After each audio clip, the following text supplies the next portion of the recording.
Hello everyone, Komal Sharma this side, and here I welcome you all at your own Gargi classes, a place where you can easily get all the informations relevant to your competitive exams. So आज हम move on होंगे with your odd intimations of immortality from recollections of early childhood by William Wordsworth के third portion की तरफ. Early to portions में मैंने जो मेरे प्रीवियस टू वीडियोज़ हैं उनमें मैंने डिस्कस किया था, आपको बताया था डेफिनेटली कि किस तरीके से विलियम वर्ड्सवर्थ अपनी उन सारे ग्रीफ, अपने उन सारे सोरोज़ को सप्रेस करने की कोशिश कर रहे हैं, जहाँ पे वो ये एक्सपीरियंस कर रहे हैं बीइंग एन एडल्ट और अ ग्रोन अप पर्सन, कि अब उनके जो एक्सपीरियंसेस हैं, उनकी जो फीलिंग्स हैं towards the natural things, towards the natural एंटाइटीज़, की उनके चारों तरफ जैसे कि वो घिरे हुए हैं with the meadows, with the streams, with the groves, with the fields. तो अब वो सारी चीज़ें जो इन सारे नेचुरल एंटाइटीज़ से सराउंडेड होने के बावजूद वो सब एक्सपीरियंस नहीं कर पा रहे हैं, वो सब फील नहीं कर पा रहे हैं जो वो फील किया करते थे, जो या फिर जो एक्सपीरियंस किया करते थे जब वो अपने बचपन में थे. While he was a child, at that time he was able to feel these natural entities more. ठीक है. अब उनमें वो ग्रीफ है, वो सोरो है कि अब मैं उन सारी चीज़ों को उतना एक्सपीरियंस या फील क्यों नहीं कर पा रहा हूँ जो मैं अपने बचपन में किया करता था. तो इस तरीके से ये जो ऑड है ये मूव ऑन होता है. तो आइए अब आगे हम मूव ऑन होते हैं with this ode. Alright. So यहाँ पे वर्ड्सवर्थ कहते हैं, our birth is but a sleep and a forgetting. The soul that rises with us, our life star, had elsewhere its setting, and come from afar, not in entire forgetfulness and not in utter nakedness, but trailing clouds of glory do we come, from God who is our home. Heaven lies about us in our infancy. Shades of the prison house begin to close upon the growing boy. अब यहाँ पे point बात करें, अब यहाँ पे वो human stages के बारे में बताएंगे विलियम वर्ड्सवर्थ. तो सबसे पहले वो बताते हैं ऑल अबाउट इन्फेंसी. सबसे पहले वो बोलते हैं कि हमारा जो जन्म होता है, हमारा जो बर्थ होता है, is all about a birth is just a slip. ऐसा होता है जैसे कि हम सो के उठे हैं, while we just waking up. जब हमारा जन्म होता है that time we are on the stage as if we are just waking up from our long sleep.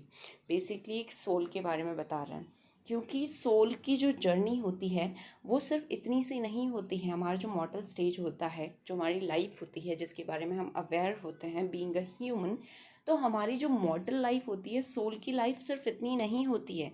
ये तो बहुत लंबी चलती भी आ रही है. ठीक है. सो इसीलिए यहाँ पे पॉइंट बोल रहे हैं एड्रेसिंग टू आवर सोल कि एक सोल के लिए दूसरा जन्म सिर्फ एक सो के उठने जैसा है. ठीक है. And the soul that rises with us, और ये सोल ही हमारे साथ राइजेस अप होती है. And the soul is our star too. इसकी जो सेटिंग है, हम बोल सकते हैं हमारी जो सोल है, इसकी जो सेटिंग है वो प्रीवियस बर्थ में इसकी जो एंटाइटी, इसकी जो हम बोल सकते हैं बॉडी थी वो कोई और थी, और अब इस सोल ने हमारी बॉडी को गेन कर लिया है, हमारी बॉडी में इसने एंट्री कर ली है. तो इसकी जर्नी तो बहुत लंबी चली आ रही है. ठीक है. And later on he says that अब जब इसने दूसरा जन्म ले लिया है, जब ये जो सोल है इसने दूसरा जन्म ले लिया है, तो फिर भी ये अपने हेवनली अबॉर्ड, अपने डिवाइन अबॉर्ड, अपने गॉड हेवन को पूरी तरीके से भूलती नहीं है. बीइंग एन इन्फेंट, जब बहुत छोटा बच्चा होता है तो वो उन सारी हेवनली बॉडीज से सराउंडेड होता है. ठीक है. क्योंकि वो इनोसेंट होता है. और ना ही एंड नॉट इन अकर अटर नेकेडनेस, कंप्लीटली वो अपने हेवनली अबॉर्ड, अपने गॉड या फिर अपने बोल सकते हैं अपना जो एक सोल का जो रेजिडेंस होता है, हेवन जो होता है, उसको कम्प्लीटली नहीं भूलती है just by gaining a new attire. So but trailing clouds of glory to become. ठीक है. वो अपने साथ, ये जो सोल है इस बॉडी के साथ एक नया क्लाउड्स ऑफ ग्लोरी लेके आती है फ्रॉम गॉड. और गॉड का जो अबॉर्ड है वो ही इस सोल का होम होता है particularly. So heaven lies about us in our infancy, कि जब हम इन्फेंट होते हैं, एक छोटा बच्चा होता है, तो हेवन उसके चारों तरफ होता है. लेकिन shades of the prison house begin to close upon the growing boy. लेकिन जैसे जैसे एक बच्चा बड़ा होता है, वो जो हेवनली अबॉर्ड है, वो जो हेवनली हम बोल सकते हैं वो जो सेलेस्टियल डिलाइट सेलेस्टियल जो लाइट है वो फेड होती जाती है। जैसे जैसे बच्चा बड़ा होता है वैसे वैसे वो सेलेस्टियल लाइट से दूर होता जाता है। ठीक है, क्यों? क्योंकि वो अपने जो प्रिजन हाउस है, prison house is a body, और इस बॉडी से रेलेवेंट, इस बॉडी की जो रिक्वायरमेंट्स है, जो मटेरियलिस्टिक रिक्वायरमेंट्स है, उसमें इतना ज़्यादा फर्स्ट अप हो जाता है जैसे जैसे बड़ा हो जाता है वैसे। उसी वजह से वो जो हेवनली लाइट है वो शेड होती जाती है, वो फेड होती जाती है। ठीक है, सो इस तरीके से इस पर्टिकुलर स्टांजा में जो पोएट है विलियम वर्ड्सवर्थ है, वो एक इन्फेंट के बारे में, लाइफ बिफोर बर्थ, ठीक है, जो एक सोल होती है उसकी जर्नी के बारे में बताया है। जब एक बच्चा पैदा होता है, एक इन्फेंट होता है, उसके बारे में बताया है। And later on he is talking about a child, about a growing boy. ठीक है, तो एक बॉय के बारे में अब आगे बात चल रही है। तो अब आगे देखते हैं पोएट क्या बोलते हैं। But he beholds the light and when it floss he sees it in his Joy. लेकिन अभी भी बीइंग अ बॉय और बीइंग अ चाइल्ड, अभी भी वो जो लाइट है, वो जो डिवाइन लाइट है, सेलेस्टियल लाइट है, उससे वो दूर नहीं हुआ है। अभी भी वो उसके साथ है, उसके जॉय में उसके साथ है। The youth who daily farther from the east. लेकिन जैसे जैसे एक बच्चा बड़ा होता है वो ईस्ट से दूर जाता है। ईस्ट मतलब the direction where the sun rises, or where we can assume that there is the abode of the god resides। ठीक है, जहाँ पे भगवान का घर है, हम बोल सकते हैं, जहाँ से सेलेस्टियल और डिवाइन जो लाइट है वो आती है। तो उससे दूर चला जाता है, मतलब अपने रियल एग्जिस्टेंस से दूर चला जाता है। एक सोल का जो एग्जिस्टेंस है वो उससे दूर चला जाता है जैसे जैसे वो अपने मटेरियलिस्टिक वर्ल्ड, अपने जो एक्सटर्नल वर्ल्ड है उसमें फर्स्ट अप होता जाता है, उसमें फंसता हुआ चला जाता है। ठीक है, so the youth who daily farther from the east must travel still in nature's priest. लेकिन अभी भी वो नेचर का प्रीस्ट है, अभी भी वो अपने रूट से जुड़ा हुआ है। हालांकि दूर जाता जा रहा है पर कहीं ना कहीं वो अपने सोल से जुड़ा हुआ है, उस डिवाइन लाइट से जुड़ा हुआ है।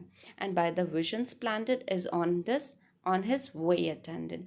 और अपने विजन में बेसिकली वो उस चीज़ को अटेंड करता रहता है, मतलब उसके विजन्स उस चीज़ से अभी कंप्लीटली वे नहीं हुए हैं। ठीक है, at length the man perceives it die away and fade into the light of common day. लेकिन ये ज़्यादा टाइम नहीं चलता है। जैसे ही एक ग्रॉन अप पर्सन होता है वो अपने common day to day life affairs में बिज़ी होता जाता है, मटेरियलिस्टिक जो वर्ल्ड है उसमें इतना बिज़ी हो जाता है कि वो अपनी रियल सोल को, अपने रूट को, अपनी हेवनली अबॉर्ड को, उस गॉड रेजिडेंशियल को एग्जैक्टली वो भूलता हुआ चला जाता है। ठीक है, वो धीरे धीरे उसमें ख़त्म होता जाता है। मतलब इंसान अपनी खुद की रूट, अपनी सोल, अपनी डिवाइन लाइट से दूर होता हुआ चला जाता है। और किस तरफ मूव ऑन हो जाता है? To this materialistic world, to this prisoner world.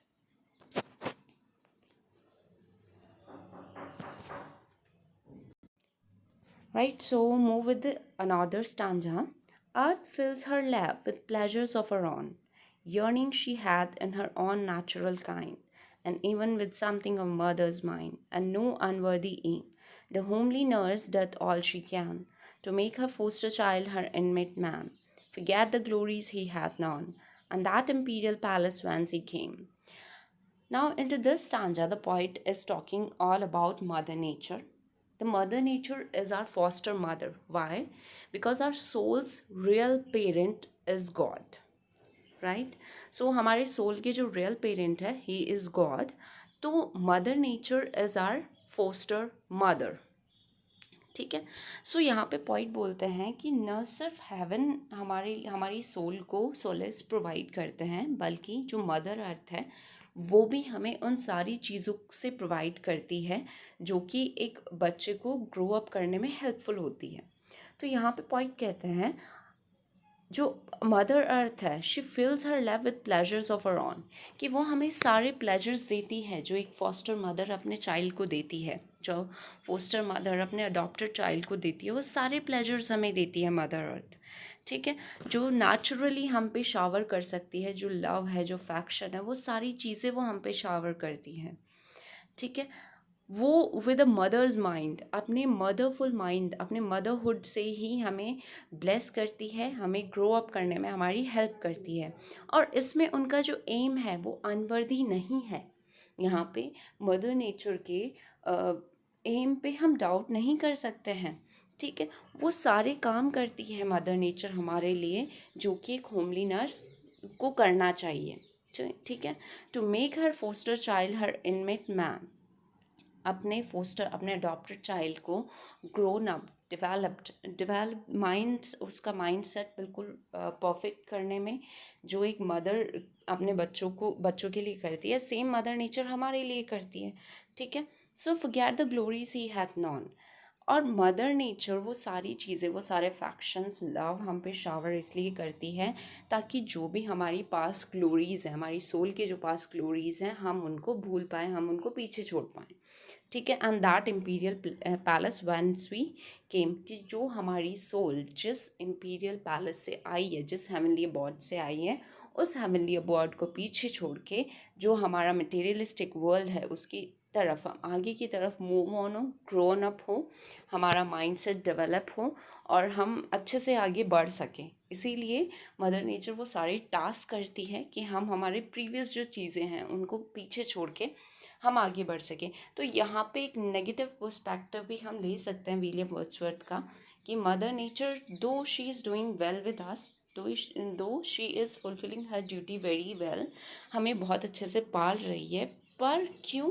ताकि हम बीइंग अ ह्यूमन हम बड़े हो सके, आगे बढ़ सकें और एक मटेरियलिस्टिक पर्सन में पूरी तरीके से डेवलप हो सके, ताकि हम हमारी रूट को पीछे छोड़ सकें। तो यहाँ पे एक थोड़ा सा नेगेटिव आप देख सकते हो विलियम वर्ड्सवर्थ का towards mother nature. Later on what the poet says is, behold the child among his newborn blisses, a 6 years darling of a pygmy size. See where mid-work of his own hand he lies, fretted by sallies of his mother's kisses, with delight upon him from his father's eyes. See at his feet some little plan or chart, some fragment from his dream of human life, shaped by himself with newly learned art, a wedding or a festival, a mourning or a funeral, and this hath now his heart, and unto this he frames his long. अब यहाँ पे जो point है वो एक बच्चे की तरफ देख के बोलते हैं कि लुक एट द चाइल्ड, उस बच्चे को देखो कि उसने जब ये अब जन्म लिया है और जितने भी प्लेजर्स है, वर्ल्डली प्लेजर्स से वो भी घिरा हुआ है, उसके आसपास टॉयज़ हैं, जो भी एक चाइल्डहुड जो भी प्लेजर्स होते हैं उससे घिरा हुआ है। वो एक 6 ईयर बेबी है, बहुत छोटा है, पिग्मी साइज्ड है, टाइनी साइज्ड है। ठीक है, और वो अपने डे टू डे वर्क में बिजी है, अपने प्ले थिंग्स जो भी हैं उनके साथ खेल रहा है वो, एंड ही इज़ ओवरवेल्म्ड और his face is covered with his mother's kisses, and his father is looking at him affectionately, उसके फादर और मदर का प्यार उसे मिल रहा है। एंड अब पॉइंट बोलता है कि उसके पैर की तरफ देखो, कि उसके पैर की तरफ कुछ प्लान्स और चार्ट्स बने हुए हैं, छोटे छोटे प्लान्स और चार्ट्स बने हुए हैं, जो कि एक ग्रोन अप पर्सन, एक बड़ा पर्सन जो ग्रोन अप मैन होता है, बिजनेस मैन होता है, वो अपने प्लान्स और चार्ट्स जो रियल लाइफ में इम्प्लीमेंट करता है उसी को इमिटेट यहाँ पे ये बच्चा कर रहा है, छोटे छोटे प्लान्स और चार्ट्स बना रहे हैं। कुछ फ्रेगमेंट्स जो कि एक ह्यूमन लाइफ की ड्रीम होते हैं उस वो वहाँ पे देखने को मिलेंगे आपको। क्योंकि होता क्या है बेसिकली, जब छोटे बच्चे होते हैं वो सारी चीज़ों को इमिटेट करते हैं, जो फुल्ली ग्रोन जो पर्सन्स हैं वो अपनी रियल लाइफ में जो इम्प्लीमेंट करते हैं। फॉर एग्जांपल, एक छोटा बच्चा या तो आपको किचन सेट के साथ खेलता हुआ दिखेगा, या फिर वो डॉक्टर सेट के साथ खेलता हुआ दिखेगा, या फिर बिजनेस खेलते हैं बच्चे, तो वो सारी गेम्स वो उन्हीं को इमिटेट करते हैं जो वो देखते हैं अपने जो बड़े हैं, जो फुल्ली ग्रोन पीपल है, जो अपनी रियल लाइफ में उन सारी चीज़ों को इम्प्लीमेंट करते हैं। एक डॉक्टर है, एक अगर हाउस होल्डर है, वो अपने हाउस को किस तरीके से कीप ऑन करती है या करता है, तो वो जैसे जैसे उन सब चीज़ों को देखता है वो सेम थिंग वो अपनी रियल लाइफ में अपने गेम्स में उन सारी चीज़ों को इमिटेट करते हैं, और उन चीज़ों को इमिटेट करते करते करते करते वो अपनी रियल लाइफ में भी उनको इम्प्लीमेंट करना शुरू कर देते हैं। ठीक है। सो इस तरीके से आपको उन सारे ह्यूमन लाइफ के जो ड्रीम्स हैं उनके फ्रेगमेंट्स वहाँ पे देखने को मिलेंगे। ठीक है, जो कि उसने अभी अभी सीखा है।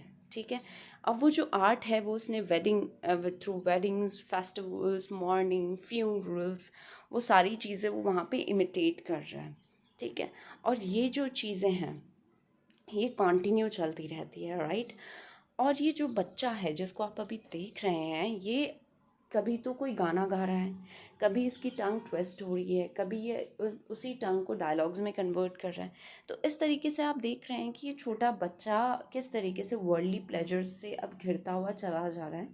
अभी तो सिर्फ उसने चीज़ों को इमिटेट करना शुरू किया है, धीरे धीरे उन्हीं चीज़ों को, वो ही इमिटेशंस और उसके रियल लाइफ में कन्वर्ट होते चले जाएंगे, और वो रियल लाइफ कन्वर्जन के साथ वो अपनी रूट से, अपनी सोल से दूर होता हुआ चला जाएगा, right. So, this is how the poet speaks or reveals his inner soul. Then will he fit his tongue to dialogues of business, love or strife. और बाद में धीरे धीरे वो अपनी टंग को ट्विस्ट करता जाता है, बिजनेस डायलॉग्स में, कभी लव अफेयर्स में, कभी स्ट्रगल्स में कन्वर्ट करता चला जाता है।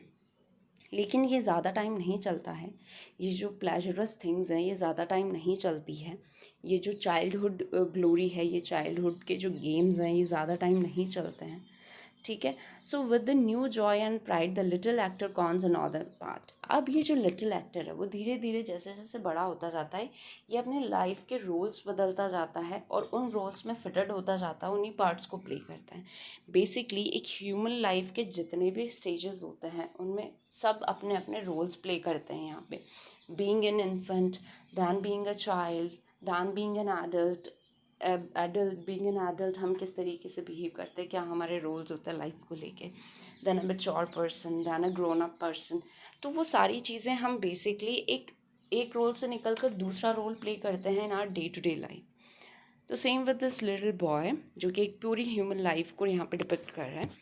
So feeling from time to time his ह्यूमेरिया स्टेज, वो अपने जितने भी स्टेजेस है, लाइफ स्टेजेस हैं, उनको अडेप्ट करता है, उनको रोल प्ले करता है और चला जाता है। ठीक है, तो बचपन से लेके वो एक एज तक हर एक रोल को प्ले करता है, that life brings with her in her equipage, जो कि लाइफ उसके लाइफ पेजेस पे लेके आते हैं, as if his whole vocation were endless imitation. और ऐसा लगता है कि ये जो पूरी जर्नी है, लाइफ जर्नी है, वो एक एंडलेस इमिटेशन ही है। और डेफिनेटली होता भी यही है कि हम अपनी थ्रू आउट लाइफ को सिर्फ इमिटेट करने में लगे रहते हैं, क्योंकि हमें जब बीइंग अ चाइल्ड हम बड़े होते हैं तब हम अपने बड़ों को इमिटेट करते हैं, हमारी गेम्स और प्ले थिंग्स में हम उनको हमारी गेम्स में उन चीज़ों को इमिटेट करते हैं। फिर थोड़े बड़े होते हैं, फिर हमारे ड्रीम्स हम क्रिएट करते हैं by seeing the out world. हमारा जो मटेरियलिस्टिक वर्ल्ड है, हमारा जो आउटर वर्ल्ड है, उसको देख के हम हमारे ड्रीम्स को डिसाइड करते हैं कि हमें बड़े होके ये करना है, ये करना है। धीरे धीरे हम और बड़े होते हैं, फिर हमारे और कुछ ड्रीम्स होते हैं, हमारे विजन्स बदलते जाते हैं। तो इस तरीके से थ्रू आउट लाइफ हम चीज़ों को इमिटेट करते हैं, और हमारी जो रूट है, हमारी जो सोल है, हमारी जो इनर सेलेस्टियल लाइट है, हम उसको साइड में रख देते हैं, हम उसको कम्प्लीटली भूल जाते हैं, उसको कम्प्लीटली फॉरगेट कर देते हैं। So these are the concerns of William Wordsworth. Thank you so much. आगे की जो ऑर्डर है वो हम नेक्स्ट वीडियो में डिस्कस करेंगे। Thank you.